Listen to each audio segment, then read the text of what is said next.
Você já ouviu um velho ditado que fala assim: querer é poder? Se eu quero, eu posso. Se eu quero, eu consigo. Né? Às vezes aquela palestra motivacional, a gente vê lá no YouTube, vê lá nas redes sociais, a gente incha o peito, não, eu vou mudar o mundo. Não, peraí. E se eu te falar que em alguns contextos o querer não é poder?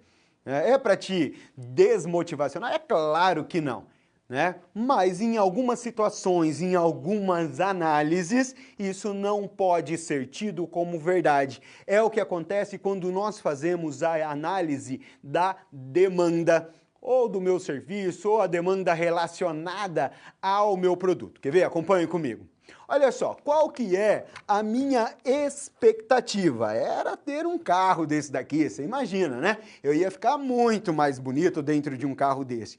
Essa é a minha expectativa, mas essa é realmente a minha realidade? Então aqui eu já posso te adiantar que não. É isso que eu preciso considerar quando eu falo de análise da demanda. Então, por isso que o nosso objetivo é fazer com que você compreenda, como fazer a gestão da demanda, o quanto que a gestão dessa demanda é um fator crítico para a organização. E por que que eu devo gerir a minha demanda? Por que que eu devo administrar a minha demanda? E antes de nós falarmos desses motivos, é essencial que eu conheça o conceito de demanda. Então, até um pouco tempo atrás, nós falávamos o seguinte, olha, demanda é aquilo que o meu mercado quer consumir. Olha o quanto essa afirmação fica vaga. Lembra que eu mostrei para você agora há pouco o carro? Aquele carro era o que eu queria ter. É o carro que eu posso ter? É o carro que eu posso comprar? É o carro que eu posso pagar? É claro que não. Se eu passar na frente de uma concessionária que vende um carro daquele, eles já mandam o segurança me pôr do outro lado da rua. Então, nesse caso, querer não é poder. Quando nós fazemos a análise da demanda, e eu só consigo gerenciar a minha demanda a partir dessa análise, eu preciso ter uma visão muito clara do que o meu mercado quer e o que o meu mercado pode ou está disposto a pagar. Muitas vezes ele pode pagar, ele pode desembolsar aquele valor para a aquisição do meu produto ou para a contratação do meu serviço, mas ele não está disposto. O que leva o meu cliente a essa indisposição? Então, às vezes, o meu preço ele está muito além dos outros preços da concorrência. Ou então a minha qualidade, ou o meu produto, ou a minha prestação de serviço está muito aquém dos meus concorrentes. Ou seja, eles prestam um serviço classe A, o meu classe Z. Então, isso é o que leva o meu cliente a essa indisposição de não querer pagar pelo meu produto ou adquirir o meu serviço. Bom, agora que nós entendemos o conceito e essa visão crítica, estratégica, que eu poderia chamá-la de visão organizacional da minha demanda, aí sim eu posso entender quais são os motivos que levam ao seu gerenciamento. Por que compreender e gerenciar, porque só compreender também não adianta de nada. É igual quando a esposa fala comigo, você entendeu, Edmarcos? Entendi. Tá? E daí? Qual foi a minha decisão? O que? Amor, precisa carpir lá o quintal, hein? Olha o tamanho do mato, tem quase onça lá. Tá bom, amor, eu entendi. E eu fui carpir? Fui nada, jamais. Então, só compreender a demanda também não adianta de nada. Eu preciso compreender e utilizar esse conhecimento, tirá-lo do que nós chamamos de estado tácito para o estado explícito e transformá-lo em ação, transformá-lo em estratégia. Bora conhecer quais são os motivos que justificam o gerenciamento da demanda. Primeiro, para que eu possa atender às expectativas do meu cliente. Se eu não conheço a minha demanda, consequentemente eu também não sei como atendê-la, tá? Bom, eu tenho uma demanda, eu tenho alguns recursos críticos, então eu preciso otimizar os meus recursos. Eu passo a otimizá-los a partir do momento em que eu conheço a minha demanda. adequação dos níveis de estoques. E aqui nós falamos que a adequação desses níveis de estoque são decisões extremamente complexas, porque eu fico ali naquela linha tênue entre um estoque superdimensionado ou um estoque subdimensionado. Um dos atributos que nós chamamos de atributos ganhadores de pedidos é a imediata disponibilidade de um produto. Ou seja, eu vou até o supermercado para comprar lá um determinado refrigerante e ele está lá. Eu vou atrás de um produto e ele está à disposição. Eu vou a primeira vez, não está, na segunda, na terceira eu já vou atrás de outro produto, eu já não quero mais aquele, porque nunca está à disposição. Então, manter estoque para alguns produtos é uma estratégia de competitividade, é uma estratégia de atendimento ao mercado. Entretanto, ao mesmo tempo que eu não posso causar ruptura com estoque muito baixo, eu não posso ter estoque superdimensionado. Isso aumenta o meu custo de inventário, o meu custo de seguro, o meu custo de armazenagem. Consequentemente, se eu tenho um aumento de custo e eu não consigo repassar essa elevação para o meu preço final, principalmente alguns preços que são regulados pelo mercado, consequentemente eu tenho ali uma redução da minha margem de lucro. Então, as situações em relação a estoque, elas são extremamente críticas. Se eu conheço a minha demanda, se eu conheço o comportamento da minha demanda, eu consigo sistematizar de maneira mais estratégica também os meus níveis de estoque. Alguns outros motivos. Olha só, flexibilidade da produção. Tá vendendo mais o modelo 2. Então, opa, dá uma segurada no 1, vamos produzir mais o 2, ou seja, eu consigo flexibilizar o meu processo de produção, eu consigo ter uma melhor relação com os meus fornecedores, Então eu consigo, principalmente quando nós falamos de produção empurrada, eu consigo comprar de forma antecipada, porque daí eu posso estocar, Então eu consigo antecipar esses pedidos e, como eu já apontei, também o atendimento à expectativa dos clientes. E quais são os fatores essenciais quando nós falamos de gestão da demanda? Primeiro, a utilização de técnicas de previsão de demanda corretas. Eu tenho várias técnicas de previsão de demanda. Eu tenho um produto linear. O que é um produto linear? Um produto que não tem variações substanciais ao longo do ano, por exemplo. Medicação, por exemplo, é um produto linear. Alguns medicamentos, para o coração, por exemplo. Pode dobrar o preço, você vai parar de comprar? Como nós falamos por aqui, a CAR que não, São termos técnicos para vocês irem se acostumando. É o CAR que não e o CAR que sim. CAR que não, se eu não comprar o remédio, o coração para. Então eu preciso. São produtos que têm uma demanda linear. Eu não posso utilizar uma técnica de previsão sazonal. O que é sazonal? Chocolate na Páscoa. Eu venho vendendo 100, chega na Páscoa eu vendo 500, dali um pouco ele volta para 100 novamente.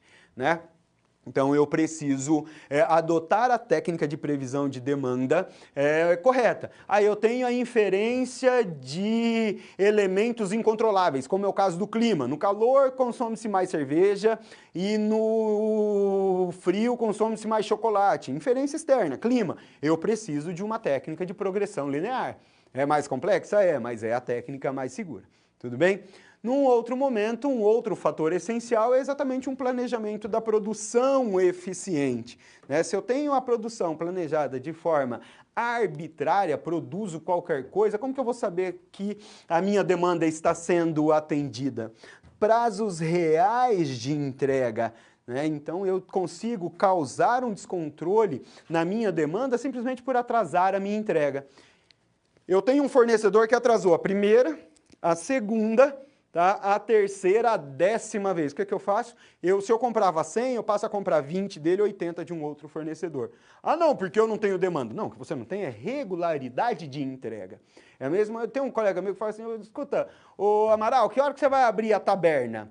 Acho que eu vou abrir às 8, umas 9, tem dia que eu nem abro, Você faz pastel frito na hora? Ele fala assim, faço, na hora que eu quiser. Então, qual é a confiança no estabelecimento desse? Ele não tem demanda? Não, ele não tem regularidade de atendimento. Aqui eu estou falando de serviço, eu estou falando de produtos. E um fator essencial para que você possa gerir a demanda é ouvir o seu mercado, é compreender o que o seu cliente quer, é deixar o achismo de lado. Eu acho que eu estou atendendo o mercado, a empresa não tem que achar nada. Tá? Quem fala que está sendo atendido, que tem as suas necessidades, desejos, expectativas atendidas, é o cliente. Mas como que eu vou saber, Edmarcos? Perguntando para ele, não tem outro jeito. Seja por meio de cartinha, de e-mail, de pesquisa de rua, telefonema, aqueles spam, né, que dá um desespero, mas eu preciso perguntar para o meu cliente, ok? Dando continuidade, olha só. Quando nós falamos de demanda, nós precisamos analisar também as vertentes da demanda, não são os tipos de demanda. E aqui eu falo de demanda independente e a demanda dependente. O que é essa demanda? Opa, perdão, passei sem querer aqui. O que é essa demanda independente? Na generalidade dos casos, é o produto acabado. Por quê? Vamos pensar no veículo, que é o exemplo que eu trouxe ali para você. Imagina o carro lá na concessionária. O que ele demanda de produto, de insumo agora? Mais nada. Ele está pronto, ele está acabado.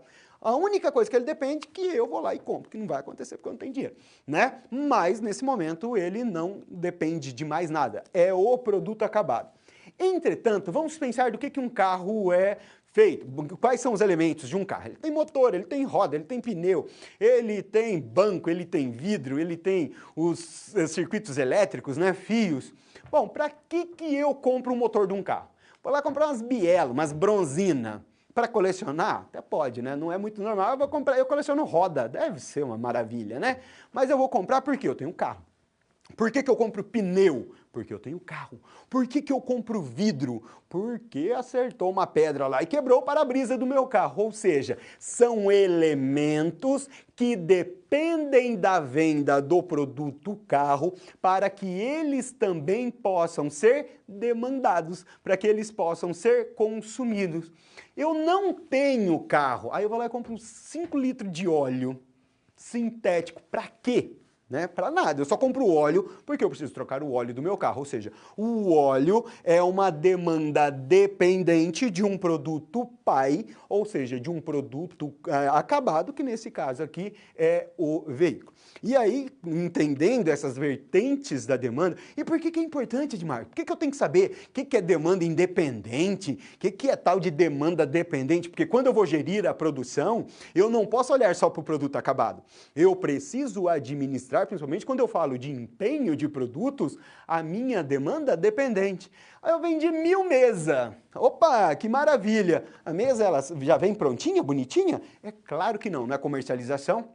Eu preciso de madeira, parafuso, cola, eu preciso de insumos secundários, lixadeira, lixa, pistola de pintura, e eu preciso de verniz, eu preciso de mão de obra. Ou seja, todos esses fatores também devem ser administrados. Eu já te falei que a gestão da produção não cuida só da produção, ela cuida também de todos os recursos inerentes ao processo de operacionalização produtiva. Então é por isso que é tão importante. Eu vendi mesa? Sim. Qual é a demanda dependente dessa mesa? Olha, eu tenho aqui 30 produtos, então eu preciso adquirir, eu preciso providenciar também essa demanda dependente. Agora sim nós podemos entender quais são os tipos de demanda. Bom, eu tenho o que nós chamamos de demanda estacional ou média, tá? Então é a demanda, mas ela não, a demanda fixa, né, professor, que não varia, é mais ou menos isso.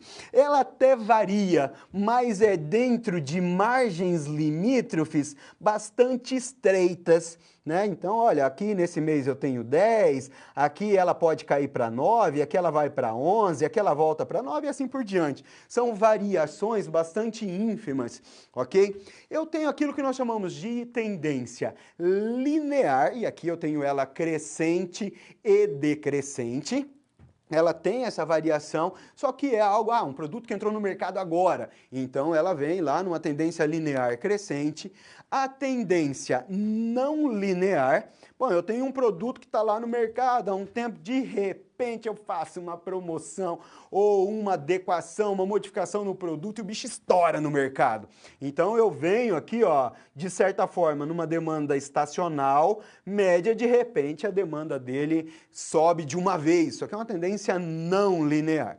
E por fim eu tenho o que nós chamamos de demanda sazonal, que eu sempre vou trazer o chocolate, né? O chocolate nós consumimos chocolates o ano todo, de janeiro a janeiro. Tem uma música, né, da Fernanda Campos com o Nando Reis, de janeiro a janeiro, janeiro a janeiro. Só que chega em abril, nós temos a Páscoa. Chega em maio, é dia das mães, a gente já compra um chocolatinho para ver se ela esquece todo o desgosto que a gente deu para ela na vida.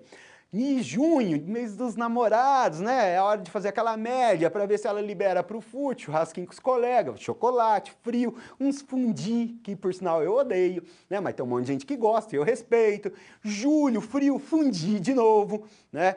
Quando vem agosto, entra o calor novamente, nós temos o consumo de chocolate, mas entre os meses de abril e julho, a minha demanda fez isso que nós chamamos de pico e de vale. É isso que nós chamamos de demanda sazonal.